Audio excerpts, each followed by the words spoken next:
Y esta es la tercera semana de la serie titulada United Flow, fluyendo en unidad.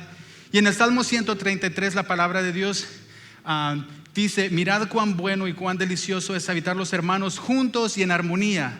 Y al final de este versículo hay una parte que es mi parte favorita, es donde dice: donde se da esta armonía, el Señor concede bendición y vida eterna. Donde se da esa armonía, el Señor concede bendición y vida eterna. Y hoy vamos a hacer algo especial, y le voy a pedir a mi equipo técnico ya que le den clic al siguiente slide, porque les voy a pedir que me ayuden con esta frase, y se las voy a poner aquí para que la estén viendo. Va a estar en este televisor, y en este del centro van a ver otras cosas. Pero cuando yo diga donde se da esta armonía, yo quiero que ustedes me ayuden y digan: el Señor concede bendición y vida eterna. ¿Ok? Vamos a practicarlo. Donde se da esta armonía, amén, amén. Y el propósito de esta serie es que todos nosotros podamos fluir en esta unidad, en esta armonía. Porque donde se da esta armonía, vamos a ver. Perfecto, así que ya están listos, lo van a ver acá, no se los voy a quitar porque así ustedes no dicen: ya no me acuerdo qué dijo el pastor que repitiéramos. Va a estar allá cuando yo les diga, porque se da esta armonía. Quiero que me ayuden, ¿ok? Así que ahí donde están vamos a orar. Padre Santo, yo te doy gracias por este hermoso día donde podemos estar reunidos aquí delante de tu presencia, en unidad, en armonía, Señor. Estamos reunidos para escuchar tu palabra, para disfrutar en comunidad de tu presencia. Háblanos en este día. Háblanos, Señor. Invitamos al Espíritu Santo a que venga a este lugar para poder tocar nuestros corazones y tomar dirección. Bendícenos en el poderoso nombre de Jesús. Amén y amén.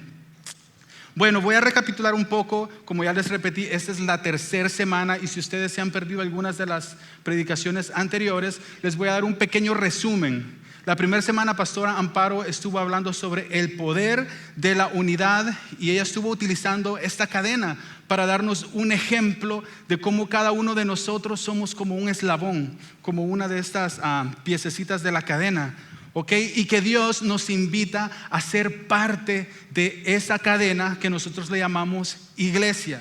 Ahora, cuando todos nosotros nos agarramos de la mano en unidad, somos más fuertes y más útiles en las manos de Dios. Y algo que me dio mucha risa de esta prédica no fue necesariamente lo que ella predicó, sino que hace unos días un miembro de la iglesia me envía una foto y me dice: pastor, usted ni siquiera sabe a dónde fue a parar la cadena. Y me envió esta foto que está a continuación, y me dio tanta risa. No sé si logran alcanzar a ver ustedes. Me dio tanta risa, y porque no sé si andaba en San Diego, y me dice: mira, pastor, ¿a dónde quedó la cadena? Pero en ese momento, aparte que me dio risa, yo soy un poquito cómico en esas cosas. Dios me estaba hablando y me estaba diciendo: ¿sabes qué, Ernesto? Ese es el propósito de la iglesia.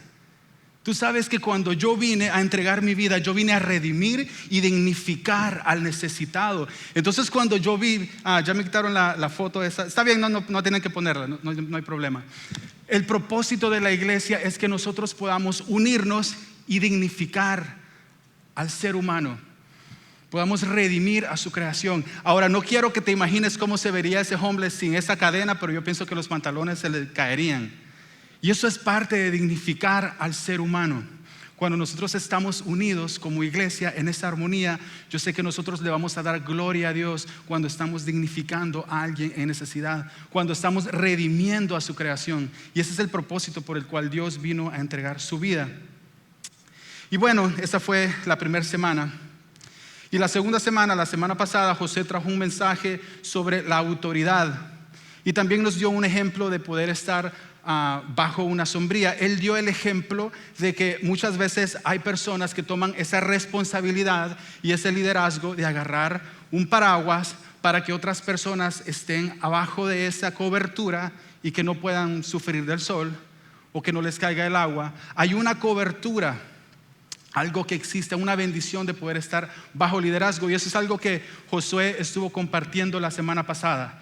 también de un ejemplo con unas coronas y hablando acerca de eso, que cada uno de nosotros cuando venimos a Cristo, Él nos ha dado una autoridad especial, pero también tenemos que tomar esa responsabilidad, así como la de tomar un paraguas para poder cubrir a otras personas, para que otras personas, las que están bajo nosotros, estén disfrutando de esa sombra. Y eso es algo que Josué nos compartió la semana pasada.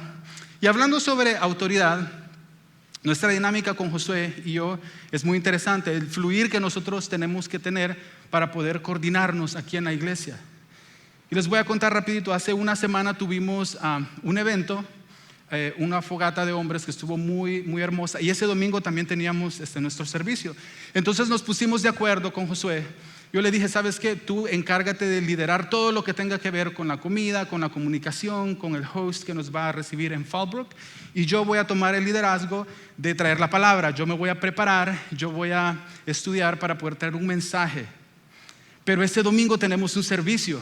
Así que el domingo, Josué, tú prepárate y toma el liderazgo para poder traer la palabra de Dios a la iglesia. Y yo me voy a encargar de andar moviendo las mesas, de asegurarme de que todas las cosas que se tienen que hacer para que el servicio fluya estén ahí en su lugar. Y eso es algo que nosotros hacemos. Esa es la forma en que nosotros fluimos en armonía y en unidad. Porque donde se da esta armonía, vamos a ver si se les olvidó. Así es, el Señor concede bendición y vida eterna, y de eso se trata esta serie. Queremos que la iglesia aprenda a fluir en armonía, a fluir en unidad, porque como dice la palabra, donde está esa armonía, el Señor concede bendición y vida eterna. Ahora, si no viste esas dos prédicas, te voy a compartir este siguiente slide. Tenemos un enlace en YouTube, el QR code, si le pueden dar clic al siguiente slide, chicos. Tómale una foto a esto, ahorita agarra tu teléfono, escanéalo, ya están todas las predicaciones. Estas últimas dos predicaciones han sido muy poderosas. A la mayoría de personas que las han escuchado se quedaron así, wow, Dios me está hablando, y eso es algo importante. Así que quería tomarme este tiempo el día de hoy para compartirte nuestro enlace de YouTube.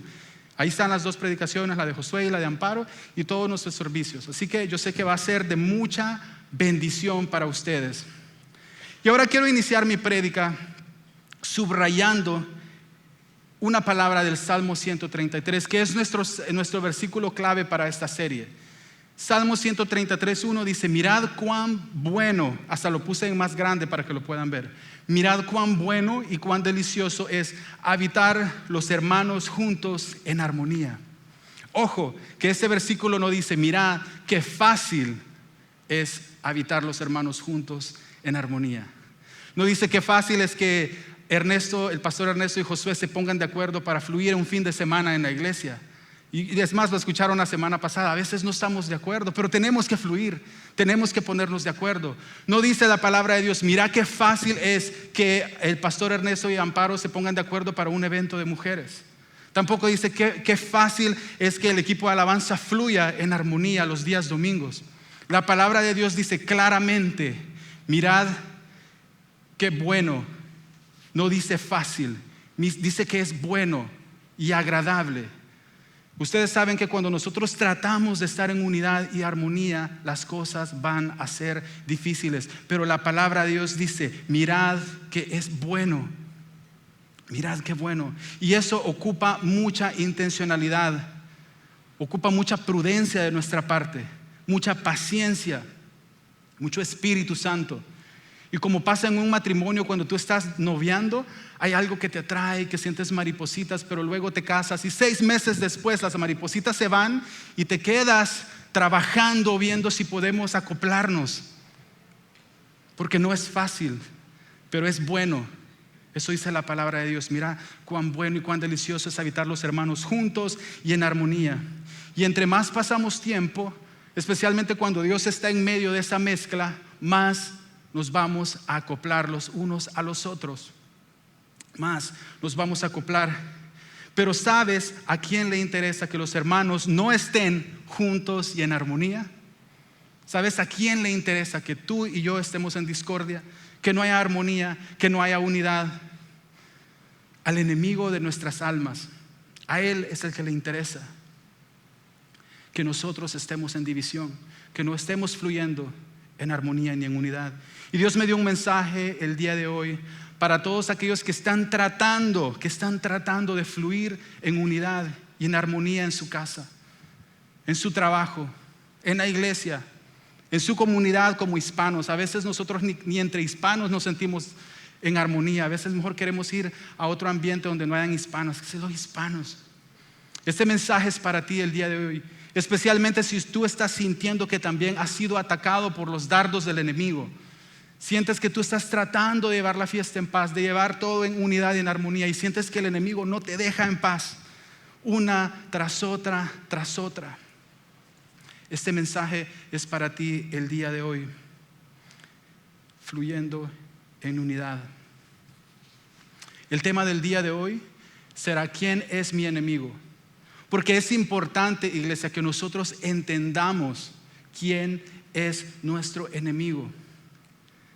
Ahora, yo no sé si ustedes tengan un enemigo personal, pero lo que te puedo decir es que sí tenemos un enemigo de nuestras almas. Los enemigos personales a veces es difícil decir, yo tengo un enemigo a muertes. No cualquiera tiene enemigos de esos. Y sabes, me imagino que ustedes en las redes sociales han visto algo que está pasando allá en El Salvador. En El Salvador hay un presidente ahorita que el año pasado le declaró la guerra a las pandillas. 70,000 pandilleros. Y al declararle la guerra a esos 70,000 pandilleros, yo te puedo decir que ese presidente tiene 70,000 enemigos, y sus familiares y las personas que están interesados que las pandillas estén ahí. Él tiene enemigos personales. Ahora, hace unos días, eso fue el 1 de junio, él dio un discurso donde le declaró la guerra a la corrupción. Ahora, si tú me preguntas, yo pienso que es peor declararle la guerra a la corrupción, porque tus enemigos ahora ya no van a ser solo pandilleros. Ahora van a ser la gente de dinero que tiene el poder de mandarte a matar. Ahora, si ustedes me preguntan si yo creo que este presidente tiene enemigos, la respuesta es: tiene más de 70,000 enemigos y gente de dinero, gente poderosos. Entonces, cuando nosotros estamos trabajando para poder fluir en armonía, le estamos declarando la guerra al enemigo de nuestras almas. Cuando ustedes están diciendo, yo me voy a poner de acuerdo con mi esposo, yo me voy a poner de acuerdo con mi hijo, yo me voy a poner de acuerdo con mi patrón en el trabajo, con mis empleados, con el pastor de la iglesia, en ese momento nosotros le estamos declarando la guerra al enemigo, porque queremos, iglesia, ganar almas para Cristo. Yo creo que todos los que estamos aquí quieren primeramente ser restaurados, queremos crecer. Pero cuando tú estés restaurado y empieces a crecer, vas a comenzar a ser parte de esa cadena, de esa iglesia fuerte. Y cuando nosotros nos unimos, vamos a tener más fortaleza y nos vamos a convertir más peligrosos en el mundo espiritual. ¿Cuántos están de acuerdo en eso?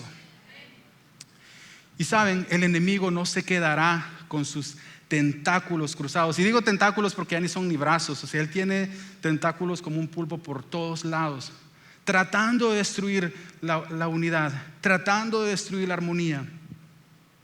Entonces es importante que nosotros sepamos quién es nuestro adversario y cómo es que éste opera. Es importante que ustedes tengan esa información. Por ejemplo, en los deportes, las personas que les gusta el deporte, siempre utilizo este ejemplo porque pues, los hispanos somos muy apasionados con el deporte. Por ejemplo, hay un concepto que le llamamos ser rival. Mi equipo rival, o sea, literalmente es como que fueran enemigos a muerte a veces. Por ejemplo, en México están esos dos equipos, las Chivas y el América. Yo sé que alguien me va a decir, pastor, se le va a quemar la pantalla, pero nos estamos arriesgando el día de hoy porque este es un ejemplo muy claro. Cuando esos dos equipos juegan, o sea, es de tener cuidado, van a haber pleitos, van a salir golpeados, porque de eso se trata. Ellos se ven como rivales. Ahora, cuando estos equipos van a jugar, ese superclásico que le llaman allá en México, cada equipo está analizando la estrategia de su equipo rival. ¿Y qué es lo que hacen? Comienzan a ver videos, comienzan a estudiar quién es el jugador más fuerte, quién es el defensa que tal vez les va a impedir que ellos anoten un gol. Comienzan a desarrollar una estrategia basado en informarse cómo es que está operando su equipo rival. Lo mismo pasa con el boxeo, con el MMA, a los que les gusta ver ese tipo de deportes. Todos están analizando. Ahorita están en los playoffs básquetbol. Ellos ven los videos de jugadores y de partidos para poder estudiar este equipo contra el que ellos se van a enfrentar, con la meta principal de poder entender cómo es que el adversario opera. Ahora vamos a ver la palabra de Dios, porque no vamos a estar hablando de las Chivas todo el tiempo. Te voy a invitar a que saques tu Biblia, si trajiste tu Biblia el día de hoy, y si no, lo vamos a ver aquí en las pantallas. Toma notas también, es importante. Y vamos a hablar un poco sobre la historia de Moisés y los 2 espías. Esta historia está en Números 13 del 17 al 20. Vamos a ver qué es lo que dice la palabra de Dios sobre esto. Voy a leer, dice: cuando Moisés los envió a explorar la tierra de Canaán, les dijo: suban por el Negev hasta llegar a la montaña, exploren el país y fíjense cómo son sus habitantes, si son fuertes o débiles, muchos o pocos. Averigüen si la tierra en que viven es buena o mala, y sus ciudades son buenas, abiertas o amuralladas. Examinen el terreno y vean si es fértil o estéril, si tiene árboles o no. Adelante, traigan algunos frutos del país. Esa era la temporada en que maduran las primeras uvas. Ahora, ¿cuál era el propósito de esa misión? El propósito de esa misión era poder entender al enemigo, al adversario, sus condiciones. Moisés estaba hablando enviando a este grupo de personas para que pudieran ir a ver, traer información y así hacer una estrategia, porque ellos tenían que ir a conquistar esta tierra. Ellos tenían que informarse, no solo iban a ir a tener un pleito, una guerra contra una nación que ellos ni siquiera sabían cómo estaba organizada. Así que esto es lo que estamos viendo que pasa aquí en este versículo. Estilo en las películas de James Bond, los que les gusta ver ese tipo de películas de espías, que va un espía a agarrar información para entender cómo es que funciona su enemigo. Y a veces pensamos como que en la vida no es así, pero la realidad es que nosotros estamos viviendo una vida que es aún más detallada que las películas de James Bond. No sé si ustedes se recuerdan hace unos meses, en febrero, que aquí en Estados Unidos andaba un globo con un ¿cómo se llama esto? Un satélite espía. No sé si se acuerdan de eso. ¿Cuántos vieron en las noticias que el ejército tumbó a un globo que andaba ahí espiando? Ok. Este globo literalmente era un globo espía con un satélite agarrando información sobre Estados Unidos. Porque Estados Unidos sí tiene enemigos. No crean que no tienen enemigos. Hay países que son enemigos de Estados Unidos y lo que están haciendo es agarrando información para saber cómo está operando Estados Unidos. Entonces este globo estaba haciendo eso, la función de estar agarrando información para poder entender a su enemigo, Estados Unidos. Lastimosamente, esa es la realidad, eso es lo que pasa. Ahora vamos a regresar a Números 13 del 1 al 2. Eso es lo que el Señor le puso en el corazón a Moisés. El Señor le dijo a Moisés: quiero que envíes a algunos de tus hombres a explorar la tierra que estoy por entregar a los israelitas. De cada tribu enviarás a un líder que la represente. En esta historia de Moisés y estos espías, podemos ver a Dios instruyendo a Moisés, dándole una estrategia. Antes de que vayas a pelear contra esta nación, contra esta gente, tú necesitas tener información. Tienes que entenderlos para que puedas tener un plan.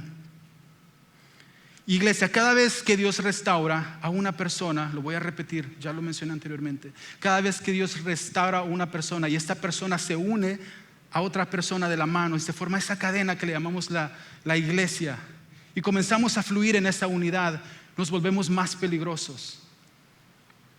Nuestro enemigo comienza a tener más miedo de nosotros y él no se va a quedar con los brazos cruzados. Él va a tratar de hacer un sabotaje, va a tratar de detenernos. Comenzamos a ganar territorio y eso es lo que no le gusta a nuestro adversario. Quiero que te quedes con eso en tu mente. Ahora vamos a analizar una de las características del enemigo de nuestras almas, porque es bueno que hablemos un poquito sobre este tema. Y la primera característica que yo quiero mostrarte el día de hoy, tal vez no vamos a tener suficiente tiempo para abarcar todo, pero te quiero decir un par de cosas. El primero es que él quiso ser como Dios. El enemigo de nuestras almas quiso ser como Dios, y esa fue la razón por la que él fue arrojado del cielo. Esa fue la razón por la que allá arriba Dios dijo: este ¿qué le pasa? O sea, yo no voy a compartir mi gloria, yo no sé por qué él quiere tomar mi puesto. Así que fue arrojado, y él influenció a otros ángeles que fueron creados por Dios también y lo siguieron, y fue arrojado. Entonces Isaías 14:14 dice: subiré a la cresta de las más altas nubes, seré semejante al Altísimo. Este era el pensamiento, la forma de pensar del enemigo. Él quería estar allá arriba. Él quería tomar el puesto de Dios. El chamuco, como le decimos, jamás podrá ser como Dios. Jamás. Ahora, pero eso no quiere decir que él no trate de imitarlo constantemente. Que él no pueda ser como Dios no quiere decir que él va a dejar de tratar de ser como Dios o querer imitarlo.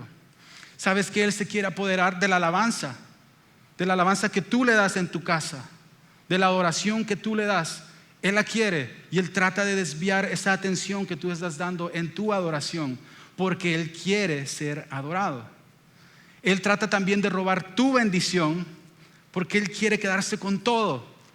A él le interesa robarse tu bendición, porque él quiere destruir tu vida, porque él quiere destruir tu armonía, tu unidad en tu casa. Él se quiere quedar con todo eso.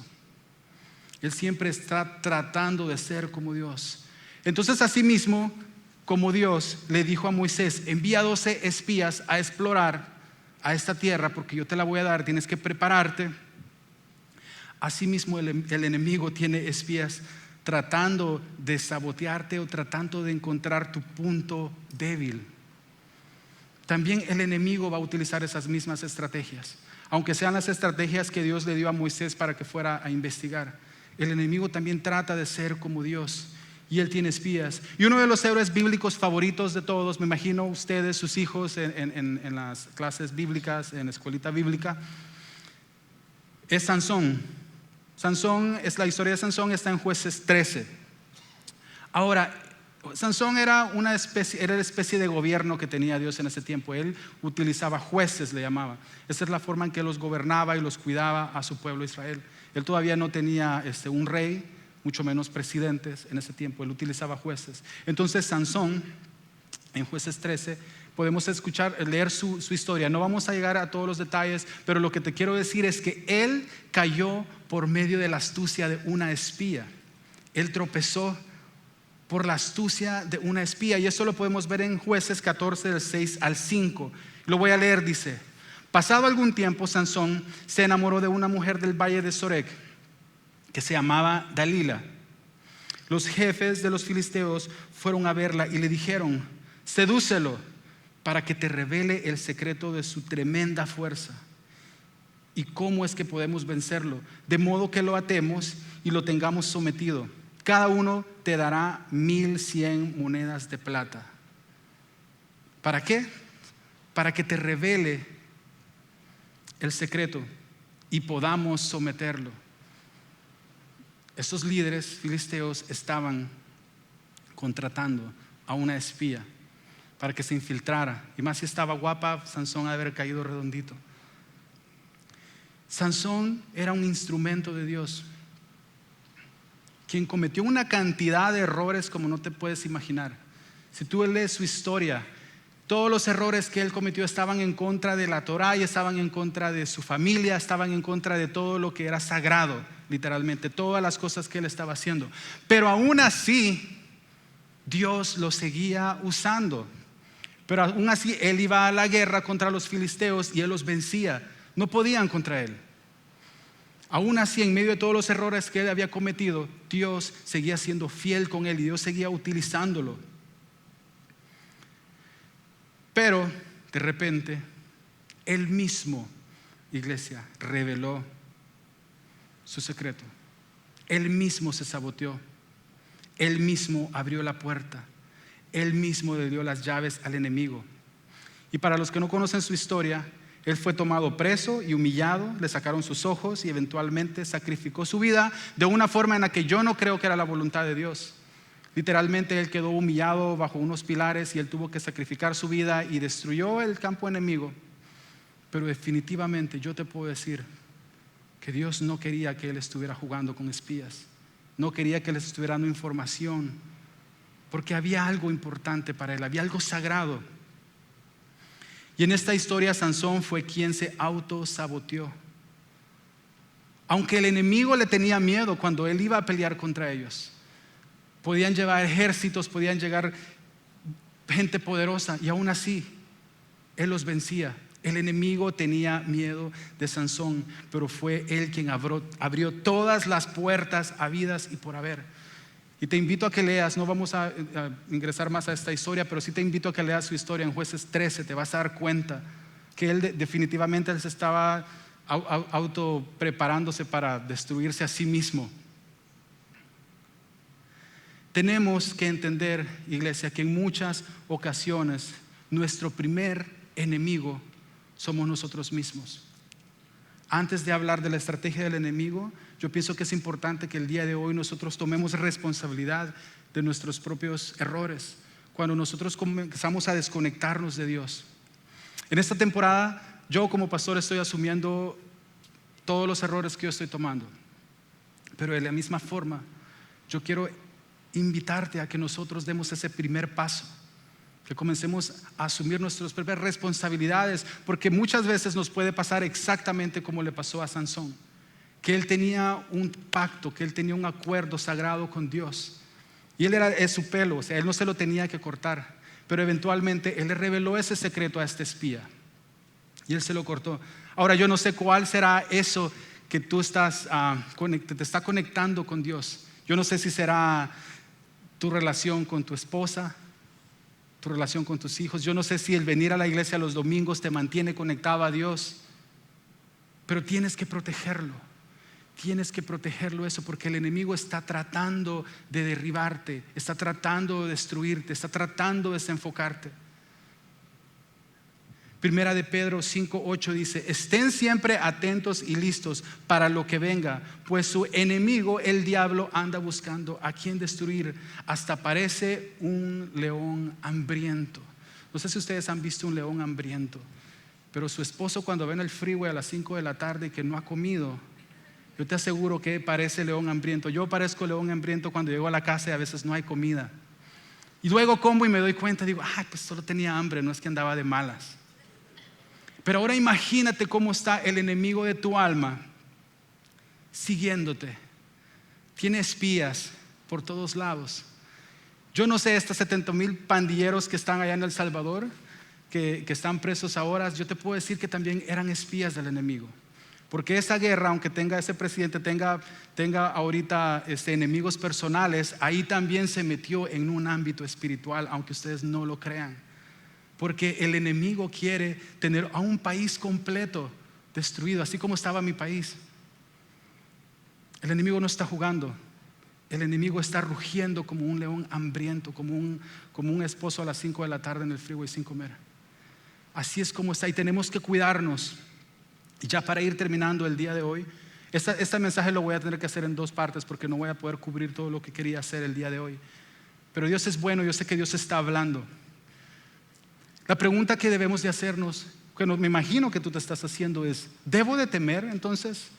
¿Debo de tenerle temor al enemigo? Te voy a leer Salmos 23 del 4 al 5. El salmista en este salmo nos dice algo muy hermoso, y esta es una promesa que quiero que también tú la agarres el día de hoy, porque no debemos de temer. Aun cuando yo pase por el valle más oscuro, no temeré, porque tú estás a mi lado. Tu vara y tu cayado me protegen y me confortan. Escucha esto: me preparas un banquete enfrente de mis enemigos. Me honras ungiendo mi cabeza con aceite. Mi copa se desborda de bendición. ¿Debemos de temer al enemigo? La verdad es no, porque nosotros servimos a un Dios todopoderoso. Eso no quiere decir que debemos de seguir el ejemplo de Sansón, que él abrió todas las puertas. Él estaba hablando con ese espía, estaba jugando, y si tú lees esa historia te vas a enojar cómo él estaba jugando. Le dice: mira, si haces esto, yo pierdo mis fuerzas. Si hago esto otro, mira, yo pierdo mis fuerzas. O sea, él estaba jugando, él no estaba haciendo las cosas serio. En uno de esos momentos, él sí reveló su secreto. Y su enemigo, aunque supuestamente era su novia, inmediatamente fue a cobrar sus 1,100 monedas de plata con cada una de las personas que le habían ofrecido. Ella tenía un trabajo, y ese es el trabajo del enemigo. Y en este día yo quiero iniciar por decirte, vamos a tomar responsabilidades de nuestras propias acciones. Pero la próxima semana yo te voy a dar algo que el apóstol Pablo, unas estrategias que el apóstol Pablo lo menciona en Efesios 6. El apóstol Pablo nos explica cómo podemos estar preparados para la guerra espiritual, cómo podemos estar preparados para defender esta unidad y esta armonía que es tan preciosa. Porque déjame decirte, no hay nada peor que tratar de convivir con alguien cuando la armonía se ha perdido. Yo te quiero motivar el día de hoy a que tú luches para que esa armonía y esa unidad siga intacta, ya sea con tus hermanos, ya sea con tu familia. Aquí hay personas en este lugar que están luchando para mantener esa armonía, y yo los bendigo, porque de eso se trata, que podamos luchar para mantener esa unidad. Porque déjame decirte, a veces ni uno se puede ver a la cara con esas personas, pero cuando Dios te da esa motivación para poder luchar, para poder proteger esa armonía, nosotros le estamos dando gloria a Dios. Tú te estás preparando, tú no te estás descuidando de lo que el enemigo, que ese león rugiente, va a andar haciendo. Y en este día yo quiero iniciar por eso. Vamos a iniciar tomando esa responsabilidad, cada uno de nosotros, ustedes y yo. Vamos a cuidarnos de las artimañas del enemigo.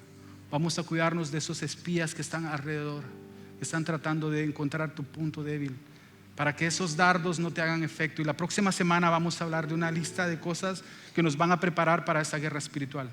Así que ahí donde estás te voy a pedir que te pongas de pie por unos momentos. El Señor es nuestro pastor y nada nos faltará. No importa si estás caminando por valles de sombra y de muerte. Habrán momentos en el que tú sientas que estás en la mesa con tus adversarios, pero déjame decirte, Él está contigo. Él está contigo. Él está con nosotros. Vamos a orar en este día y vamos a terminar con un hermoso canto, y luego tenemos bautismos también, así que hoy tenemos celebración. Padre Santo, yo te doy gracias este hermoso día por tu presencia. Yo te doy gracias porque tú eres un Dios fiel, un Dios bueno, y en este día tú estás en medio de esta congregación, Señor. Podemos sentir tu espíritu. Padre Santo, te pedimos que nos pongas en el corazón poder proteger esa armonía, esa unidad que nosotros tenemos como hermanos. Nos amamos los unos a los otros, Señor. Y aun cuando vengan esos momentos difíciles, que yo sé que no van a parar, Padre Santo, aun cuando lleguen esos momentos, queremos siempre aferrarnos a tus promesas. Te damos gracias en este día y queremos cantar, queremos declararte, Señor, que tú eres un Dios bueno, porque nosotros luchamos nuestras batallas en oración. Nosotros queremos estar armados, y en este día vamos a declarar que esas batallas las vamos a ganar delante de tu presencia. Te damos gracias en el poderoso nombre de Jesucristo, y la iglesia dice amén. Vamos a darle un fuerte aplauso al Señor y vamos a cantar juntos con todo el corazón. Dios os bendiga, iglesia.